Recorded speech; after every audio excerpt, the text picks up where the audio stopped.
Assalamualaikum warahmatullahi wabarakatuh. Perkenalkan, nama saya Cita Agni dengan NIM 1912146, jurusan Pendidikan Agama Islam, Fakultas Tarbiyah dan Keguruan, UIN Sultan Maulana Hasanuddin Banten. Dalam video ini, saya akan menjelaskan tentang teknik pengumpulan data metode kualitatif, populasi, dan sampel. Kita mulai dari teknik pengumpulan data metode kualitatif. Dalam penelitian kualitatif, kualitas riset sangat tergantung pada kualitas dan kelengkapan data yang dihasilkan.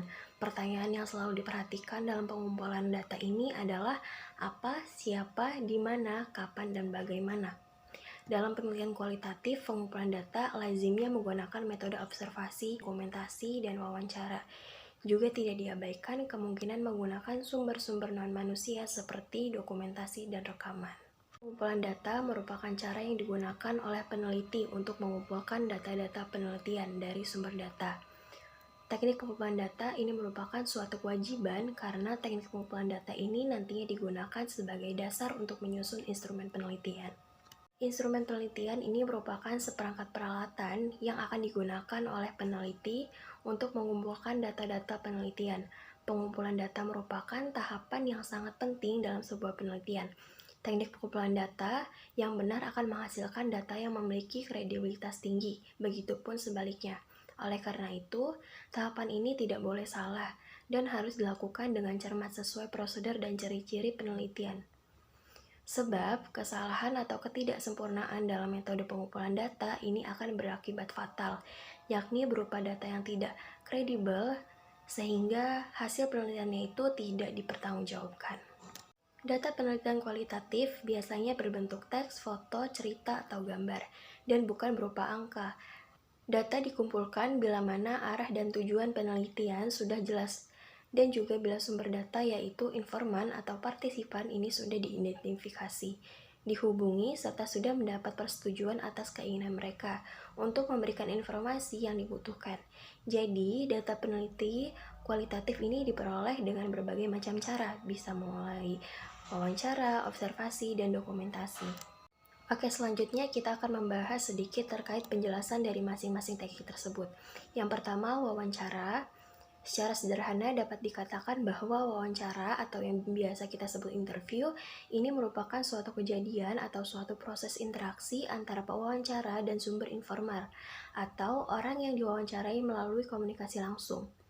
Metode wawancara atau interview juga merupakan proses memperoleh keterangan untuk tujuan penelitian dengan cara tanya jawab sambil bertatap muka antara pewawancara dengan responden, dengan atau tanpa menggunakan pedoman wawancara. Wawancara juga bertujuan untuk mencatat opini, perasaan, emosi, dan hal lainnya. Dengan melakukan interview, peneliti ini dapat memperoleh data lebih banyak sehingga peneliti dapat memahami budaya melalui bahasa dan dapat melakukan klarifikasi atas hal-hal yang tidak diketahui. Selanjutnya ada observasi. Observasi ini juga merupakan salah satu teknik dalam pengumpulan data yang bisa dikatakan sangat lazim dalam metode penelitian kualitatif ini. Observasi adalah bagian dalam pengumpulan data. Observasi ini berarti pengumpulan data langsung dari lapangan atau suatu proses yang didahului dengan pengamatan kemudian mencatat yang bersifat sistematis, logis, objektif, dan rasional terhadap berbagai macam fenomena alam, situasi yang sebenarnya, maupun situasi buatan. Nah, tujuan dari observasi ini berupa deskripsi, melahirkan teori dan hipotesis, atau menguji teori dan hipotesis. Fungsinya agar lebih terperinci dari deskripsi, mengisi, dan memberikan data yang dapat digeneralisasikan. Juga ada dokumentasi. Informasi juga bisa diperoleh melalui fakta yang tersimpan dalam bentuk surat, catatan harian, arsip foto, hasil rapat, cindera mata, jurnal kegiatan, dan sebagainya. Data berupa dokumentasi seperti ini biasanya dipakai untuk menggali informasi yang terjadi di masa silam. Metode dokumentasi adalah metode pengumpulan data yang digunakan untuk menelusuri data hipotesis, dokumen tentang orang atau sekelompok peristiwa begitu ya, atau kegiatan dalam situasi sosial yang sangat berguna untuk penelitian kualitatif ini. Selanjutnya yang keempat ada angket. Angket ini memiliki fungsi serupa dengan wawancara, hanya berbeda dalam implementasinya saja. Hasil data angket ini tidak berupa angka, namun berupa deskripsi. Tidak ada teknik pengumpulan data yang lebih efisien dibandingkan kuesioner. Dan yang terakhir ada focus group discussion. Nah, metode terakhir untuk pengumpulan data ini lewat FGD gitu ya. Misalnya, sekelompok peneliti mendiskusikan hasil UN 2011 di mana nilai rata-rata siswa pada mata pelajaran bahasa Indonesia ini rendah. Untuk menghindari pemaknaan secara subjektif seorang peneliti ini, maka dibentuk kelompok diskusi terdiri atas beberapa orang peneliti. Dengan beberapa orang mengkaji sebuah isu diharapkan akan diperoleh hasil pemaknaan yang lebih objektif. Pertama, metode diskusi ini adalah untuk memperoleh interaksi data yang dihasilkan dari suatu diskusi kelompok atau responden.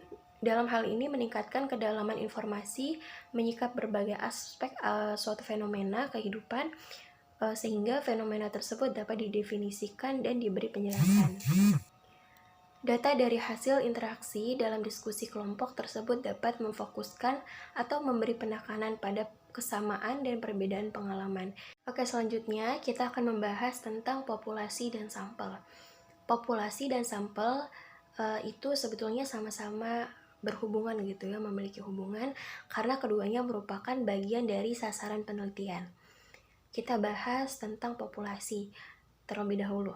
Nah, populasi ini adalah subjek penelitian secara keseluruhan, yaitu seluruh satuan analisis yang menjadi target penelitian. Selaras dengan definisi Ari Kunto bahwa populasi adalah seluruh objek penelitian atau total sekelompok subjek, baik manusia, nilai gejala, sampai fenomena yang merupakan sumber dari penelitian. Sebagai contoh penelitian lingkungan sosial, maka yang menjadi populasi adalah masyarakat seluruh Indonesia. Riset yang dilakukan bertujuan untuk mencari kecenderungan populasi, misalnya bagaimana sikap masyarakat Indonesia terhadap suatu isu politik. Guna mengetahui hal tersebut, barulah digunakan sampel penelitian. Selanjutnya, sampel ini adalah bagian dari populasi. Ari Kunto mendefinisikan bahwa sampel ini merupakan wakil dari keseluruhan populasi yang diteliti.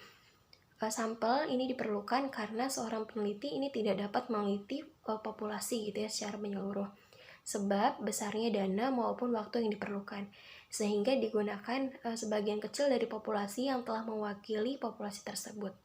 Dan ada perbedaan antara populasi dan sampel. Dari pengertiannya saja itu sudah beda ya, dapat dipahami gitu bahwa perbedaan populasi dan sampel penelitian terdapat dalam lingkungan atau jangkauannya. Populasi itu seluruh objek yang diteliti, sedangkan sampel adalah sebagian dari populasi tersebut. Nah, selain itu, populasi dan sampel peneliti juga itu berbeda dalam pengumpulan datanya. Pengumpulan data populasi adalah sensus. Tujuannya itu mendata seisi populasi untuk keperluan administrasi seperti data kependudukan atau daftar pemilihan pada pemilu.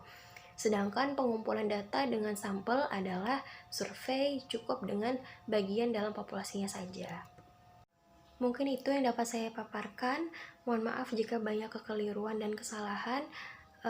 Sekian dari saya. Wassalamualaikum warahmatullahi wabarakatuh.